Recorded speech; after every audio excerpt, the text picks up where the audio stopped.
The late afternoon sun stretched across the crowded city streets, painting everything in a haze of gold and shadow.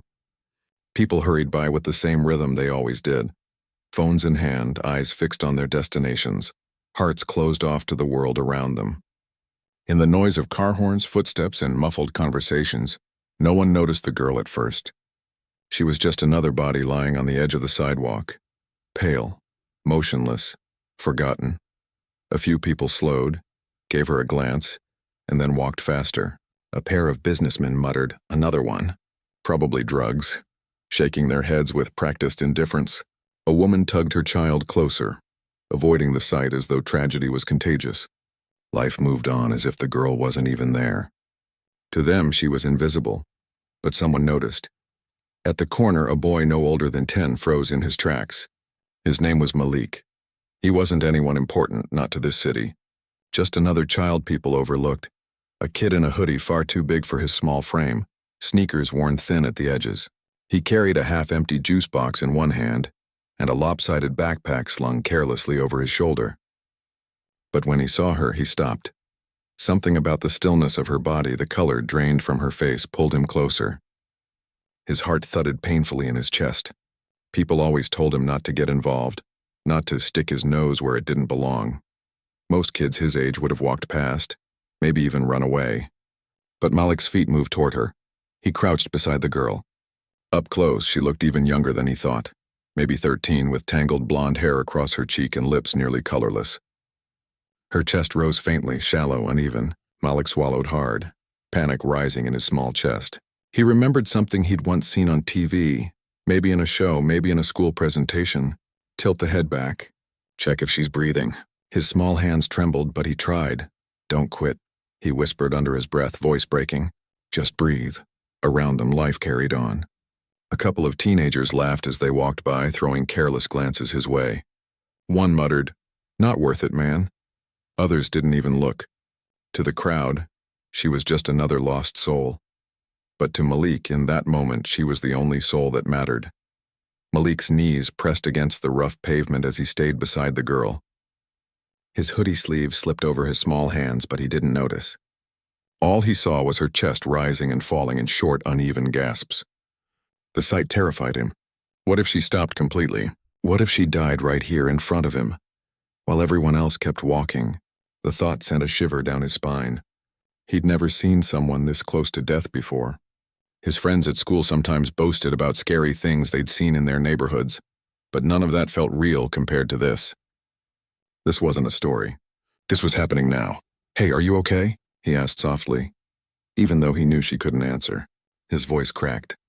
He glanced around, searching for an adult, for someone older, smarter, anyone who would take over.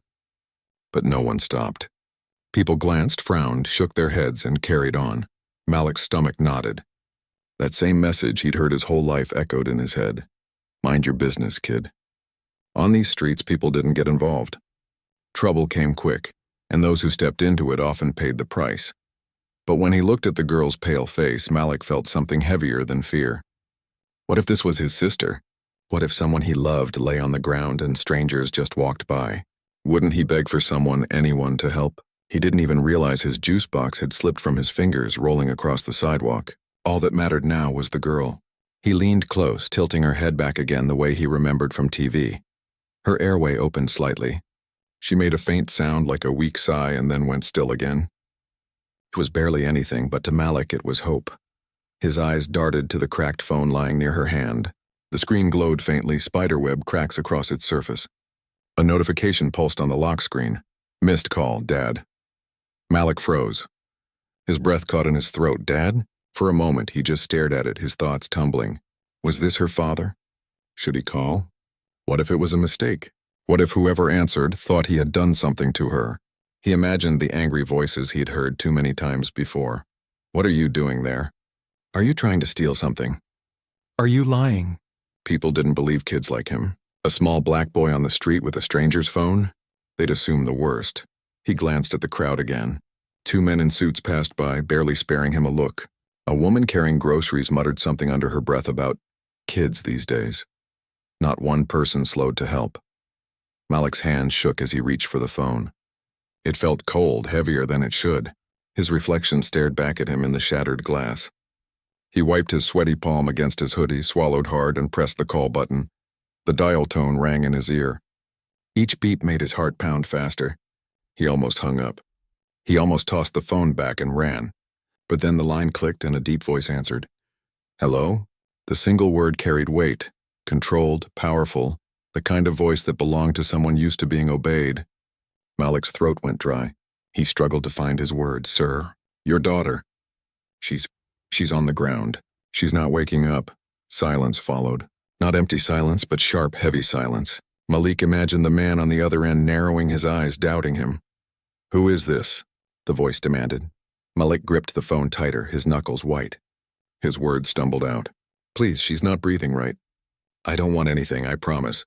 Just come, please. There was another pause. Malik's chest tightened, fearing the worst, that the man would hang up, dismiss him, call it a trick. He could already hear the suspicion dripping from his tone when the man spoke again. Is this some kind of scam? Do you know who you're calling? Tears stung Malik's eyes. He shook his head furiously, even though the man couldn't see him. No, I swear. She needs help. She needs you. His voice cracked on the last word. Raw, desperate, and trembling. Something in that trembling, something no con artist could fake, hung in the air between them. On the other end, the billionaire's suspicion wavered. Finally, his voice came back, low and sharp. Where are you? Malik turned his head quickly, scanning the street signs. His small voice rattling off the names as best he could. His heart pounded so hard it hurt. Stay there, the man ordered, and the line went dead. Malik lowered the phone slowly, his chest rising and falling too fast. Around him, the world didn't care. People still walked by, some staring at him with pity, others with doubt. But Malik didn't move. He stayed kneeling, one hand hovering protectively near the unconscious girl, waiting, because no matter what anyone thought, he wasn't leaving her alone. The limousine door slammed shut with a force that echoed in the quiet underground parking garage. Inside, Victor Harrington, one of the wealthiest men in the city, gripped his phone so tightly that his knuckles turned pale. His world ran on power, precision, and control. He didn't tolerate interruptions, let alone strange calls from trembling children. And yet, his daughter's name flashing on the screen, followed by a quivering voice claiming she was unconscious on the street. None of it made sense. He replayed the words in his mind. She needs help. She needs you. Who was this boy? Why did he have her phone? Was this a setup? A kidnapping? Or worse, a ploy for ransom? Victor's driver glanced at him through the mirror. Everything all right, sir? Victor's sharp eyes flicked up. Drive now, here's the location. He rattled off the street names the boy had mentioned. His voice was cold, measured, but inside unease gnawed at him. Meanwhile, Malik remained crouched on the sidewalk, the cracked phone clutched against his chest. Every second felt like an hour. The girl's breathing was still shallow, her lips pale. He whispered to her as if she could hear. Don't worry. He's coming. Your dad's coming. But then doubt hit him like a punch to the gut. What if the man didn't believe him after all? What if he thought Malik was lying and never showed up? Malik's gaze dropped to the people passing. Some shook their heads, muttering about street kids playing tricks. Others eyed him with suspicion, their glances sharp and accusing. He felt their judgment pressing against him, heavier than the cracked pavement beneath his knees. He wanted to shout, I'm not lying. She really needs help. But his voice caught in his throat. No one would listen. No one ever did. 15 minutes later, the roar of an engine tore through the street. A sleek black limousine pulled up to the curb, its tinted windows reflecting the city's neon lights. Malik's heart jumped. This had to be him. The back door flew open and a tall man stepped out, impeccably dressed in a dark suit, his expression hard as stone. 2 security guards flanked him instantly, scanning the scene. Their gazes fell on Malik and narrowed. There, Malik stammered, pointing desperately at the girl. She just collapsed. I swear I didn't touch her, I just stayed with her. Victor's eyes darted to the girl lying on the pavement, his daughter. For the first time in years, the billionaire's carefully built armor cracked. His steps faltered. His chest clenched. But just as quickly, suspicion flared back. His gaze shifted to Malik. You, he snapped, his voice slicing through the night air. "Why are you here? Why do you have her phone?" Malik's stomach twisted. He clutched the cracked phone tighter, his lips trembling. It was on the ground. "I just called because no one else would help. I didn't do anything, I promise." Victor's eyes were sharp, unrelenting. "Do you expect me to believe that? A boy from the streets, conveniently standing over my unconscious daughter." The security guards moved closer, one of them muttering, "Sir, he could have been involved." "Could be a setup." Malik's heart pounded in his ears. He shook his head furiously, tears burning his eyes. "No, please, I didn't hurt her. I was just trying to help. I couldn't leave her alone." The sincerity in his voice cracked something inside Victor, but pride and anger kept him from showing it. He crouched beside his daughter, brushing a hand against her cold cheek. His jaw tightened. "Get her in the car," he ordered his guards. Malik swallowed hard, fear gripping him. Was this it? Would they take her away and leave him behind? Would they accuse him, blame him for everything? As one guard carefully lifted the girl into his arms, Victor straightened and looked down at Malik once more. His piercing eyes studied the boy, searching for lies. But all he saw was a trembling child. His hands raw from kneeling on concrete, his eyes filled with something no scammer could fake. Pure, selfless fear for a stranger. Still, Victor's pride made him cold. "If I find out you had anything to do with this," he warned, his voice low and dangerous, "you'll regret it." Malik nodded quickly, even though the words cut him deep. I just wanted to help," he whispered, but his voice barely carried. The limousine door shut with a heavy thud. Malik stood frozen on the sidewalk, staring as the car sped away, his chest heavy. He didn't know if he'd done enough. He didn't know if she'd be okay. All he knew was that he hadn't left her, and somehow, he hoped that meant something. The limousine tore through the city, its sirens off speed commanding every lane to clear. Inside, Victor Harrington sat rigid, his daughter's head resting against his arm. Her breathing was shallow, uneven. For a man who prided himself on controlling every detail of his empire, this moment was unbearable chaos. The hospital lights glared down like interrogators as the emergency team rushed her inside. White coats and blue scrubs swarmed around, lifting her onto a gurney, attaching wires, calling out terms Victor didn't fully understand. For once, money couldn't speed the process. He was just another parent waiting outside cold double doors. But Victor wasn't alone. At the edge of the waiting room sat Malik, shoulders hunched, hands shoved deep into his hoodie pocket. He hadn't been invited inside the limousine, but he'd chased it, breathless, on foot until one of the guards finally shoved him into the front seat. Now he sat across from wealth and power that didn't belong to his world. The boy felt smaller than ever, like a shadow in a room too bright. Victor's jaw was clenched tight, his expensive watch catching the light as he tapped impatient fingers against his knee. He looked at Malik, his eyes sharp, accusing. "Why were you there? Out of all the streets in this city, why that one?" Malik looked down at his scuffed sneakers, voice trembling. "I was just walking home. She was already on the ground when I found her." Victor leaned forward, his voice cutting. "And her phone? Why did you touch it?" Malik's eyes widened. I only picked it up to call you. I didn't want to. I knew someone had to tell you." His words spilled out quickly, desperate, as though each syllable could prove his innocence. Victor studied him, but doubt lingered. To a man like him, trust wasn't given. It was earned, and the boy before him had no reason to be trusted. One of the guards standing nearby crossed his arms. "Sir, I still say it could have been staged. Maybe the kid's a lookout. Maybe someone else was waiting for us." Malik's heart thudded painfully. His eyes darted up wide with panic. "No, I didn't. I'm not." He trailed off, his voice cracking. He felt like the walls themselves were pressing against him, trapping him. Victor exhaled sharply through his nose, unwilling to show weakness in front of his men. But inside, confusion brewed. The boy's fear seemed too raw, too real. Still, he couldn't dismiss the gnawing suspicion. The waiting dragged on. The sterile smell of antiseptic filled the air. Malik sat so still he almost disappeared into the plastic chair, his hands clenched tightly together, whispering under his breath, "Please be okay. Please don't die." Finally, a doctor in a white coat pushed through the double doors. Victor stood instantly, every muscle tense. "How is she?" The doctor adjusted his glasses, his tone professional. "She suffered a sudden fainting episode due to dehydration and exhaustion. She's stable now, but she'll need rest and careful monitoring. We were lucky someone found her quickly. Victor's eyes flicked to Malik.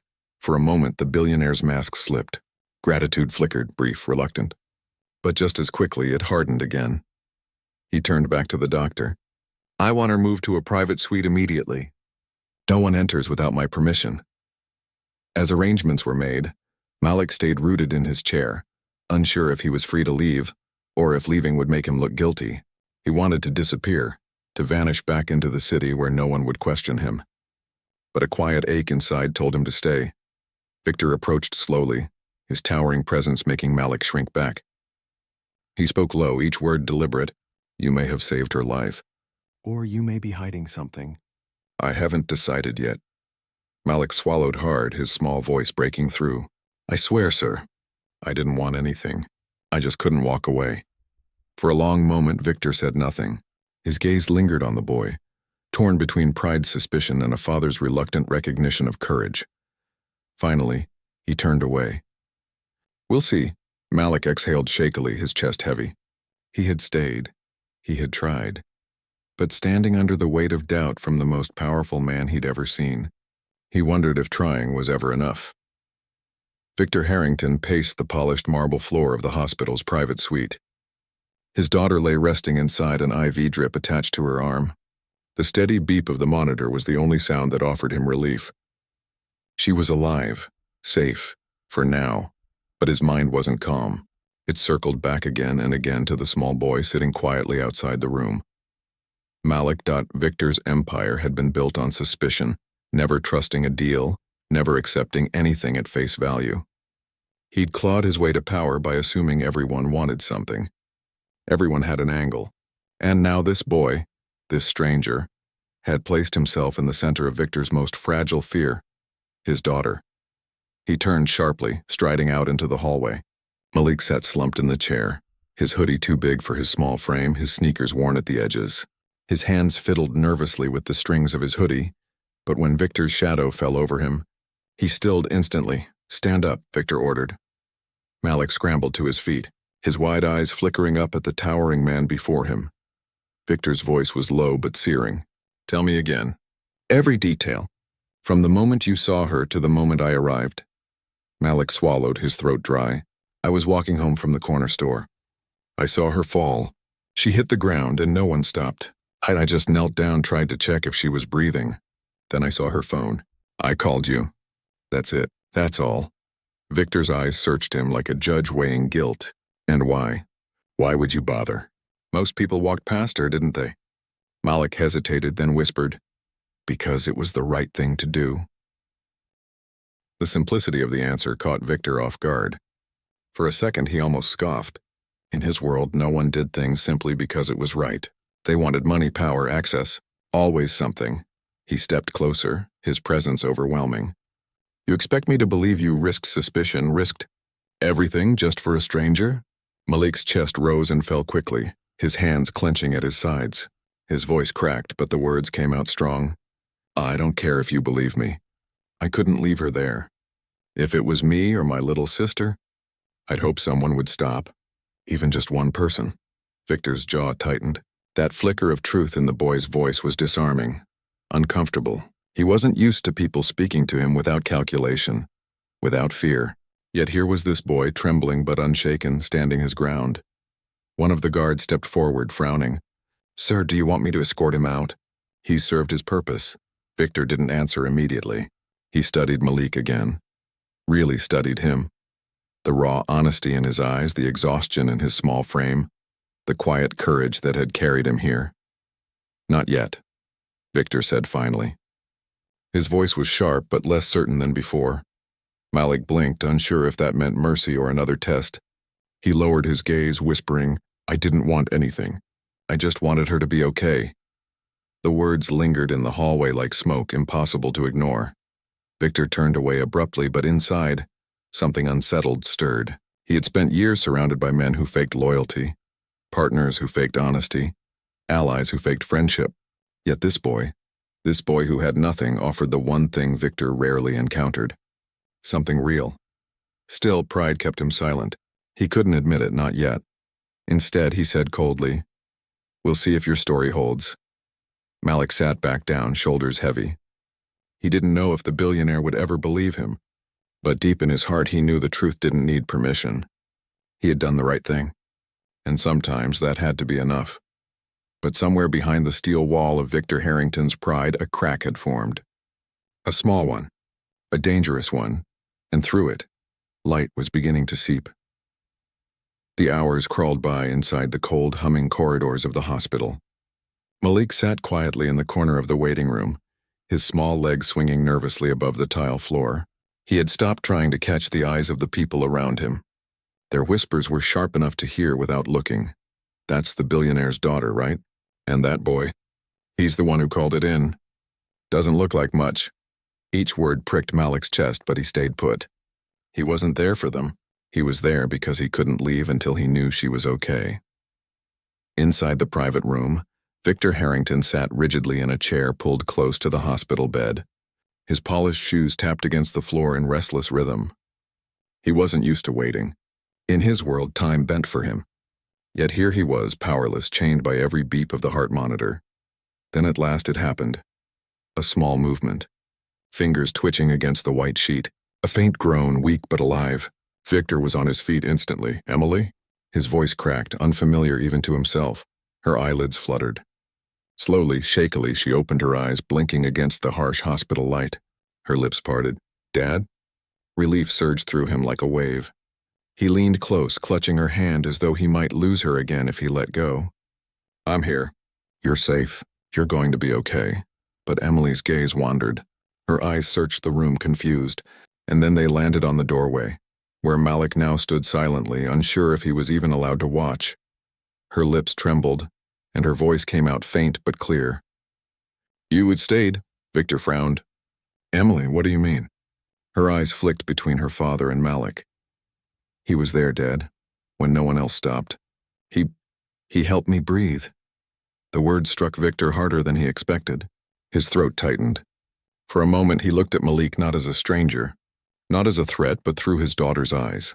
Eyes that carried gratitude. "Trust truth." Malik shuffled nervously, his hoodie sleeves pulled down over his hands. I didn't want her to be alone." The room went silent. Even the bodyguard standing stiff near the wall seemed to shift uncomfortably, their suspicion cracking under the weight of a child's sincerity. Victor's mind fought it. Years of cynicism, of betrayal, of assuming everyone had an angle. It all screamed that there had to be more. But Emily's pale hand squeezed his, her whisper pulling him back. "Dad, he saved me." Victor's chest rose and fell sharply. For once he couldn't find a reply. His empire, his fortune, his power, all of it meant nothing in this moment. The truth was simple, undeniable. His daughter was alive because of a boy the world had overlooked. Slowly, Victor stood. His eyes met Malik's, and for the first time the steel in them softened. He didn't thank him. Not yet. The word stuck, pride still a barrier, but his gaze lingered, heavy with something new. Respect. Malik shifted, uncomfortable under the weight of the attention. He looked down, murmuring, "I'm glad she's okay." Victor swallowed hard. His voice, when it came, was quieter than before. "So am I." The crack in his armor widened, and though he wouldn't admit it aloud, the billionaire knew his world had already begun to change. The waiting room was quieter now. The hum of the fluorescent lights filled the silence, broken only by the occasional shuffle of nurses' shoes in the hallway. Most of the curious onlookers had gone, their whispers fading into memory. But Malik stayed. He sat in the corner chair, hoodie sleeves tugged over his hands, legs too short to touch the floor. Victor Harrington stepped out of his daughter's room. His usual stride, commanding, polished, unyielding, was gone. Instead, his movements carried a weight he couldn't disguise. He paused, his sharp gaze landing on the boy still sitting there. For a long moment, neither spoke. Finally, Victor crossed the room, his shoes clicking against the tile, and lowered himself into the chair beside Malik. The act itself was strange, almost unnatural. He was a man used to towering over people, never sitting on their level. Yet here he was, shoulder to shoulder with a boy who had nothing to his name. Malik kept his eyes on the floor, fidgeting with the frayed laces of his sneakers. He whispered, almost apologizing, "I just didn't want her to be alone." Victor studied him. The words cut through him again, simple, raw, uncalculated. In his world, kindness was often a mask for profit, but this boy wasn't asking for anything. No reward, no recognition, just the peace of knowing he'd done what was right. "You stayed," Victor said quietly, his voice more a statement than a question. Malik nodded. "People walked by. Some said things, but I thought, if that was me, I wouldn't want to be left." Victor leaned back in the chair, his polished suit creasing in ways he would normally never allow. For the first time in years, he wasn't a billionaire, wasn't a headline, wasn't untouchable. He was just a father sitting beside a boy who had done what an entire city ignored. The silence between them wasn't heavy now, it was grounding. Victor's eyes drifted to the closed door of his daughter's room. His chest tightened. "She's all I have," he admitted softly, words he would never dare speak in a boardroom. "And tonight I nearly lost her." Malik looked up for the first time, his dark eyes steady. "But you didn't, she's okay. That's what matters." It was such a simple truth, yet it disarmed Victor more than any negotiation he had ever faced. He turned, meeting the boy's gaze directly. For the first time, there was no suspicion, no calculation, only something Victor hadn't felt in a long time. Gratitude. He didn't thank him aloud. The words still caught in his throat, but his presence sitting there side by side spoke enough. Two lives, one built on wealth, the other on survival, had crossed in the most unlikely of ways. And in the quiet of that hospital room, humility began to replace pride. For the first time in his life, Victor Harrington realized he was not the only one capable of saving. The morning light spilled into the hospital corridor, soft and golden, chasing away the heaviness of the night. Inside Emily's room, the air was different now, lighter, hopeful. She sat propped up on the bed, her color slowly returning, her weak smile steadying her father's heart in a way no fortune ever could. Victor stood beside her, holding her hand. Relief was written all over his face, though he tried to mask it. But Emily's eyes betrayed him. She had always seen past his armor. At the edge of the room, Malik hovered uncertainly, ready to slip out unnoticed. His job was done. She was alive. That was all he had wanted, but Emily spotted him instantly. "Don't go," she said softly, her voice still fragile, but her words strong. "You stayed when no one else did. You saved me." Victor followed her gaze. His chest tightened. The boy was already retreating, his head lowered as though he didn't belong in the same room. And then, to everyone's surprise, Victor crossed the space, slowly, deliberately. He stopped in front of Malik, lowering himself down until their eyes met. His tailored suit creased against the sterile hospital floor. But he didn't care. "This boy," Victor said, his voice firm, carrying weight beyond the walls, "is the reason my daughter is alive." The room stilled. Nurses paused, even the guards exchanged uncertain glances. Reporters who had quietly gathered near the door leaned forward, pens ready, cameras flashing. Malik's eyes widened. His lips parted, but no words came. He tugged at the sleeves of his hoodie, overwhelmed by the sudden spotlight. Victor reached out, resting a hand gently on Malik's small shoulder. His voice softened, meant for the boy but loud enough for the world to hear. "You will never be forgotten." Gasps rippled through the room. Emily smiled faintly from her bed, her eyes shining. And in that moment, the world saw something extraordinary. Not just a billionaire kneeling, but a man stripped of pride, honoring a child with nothing but courage to his name. The cameras clicked. The whispers spread. But for Victor, none of that mattered. What mattered was that his daughter was alive, and that he had learned, perhaps for the first time in years, that true wealth is found not in power or possessions, but in kindness, and so a small boy's courage changed a billionaire's world forever.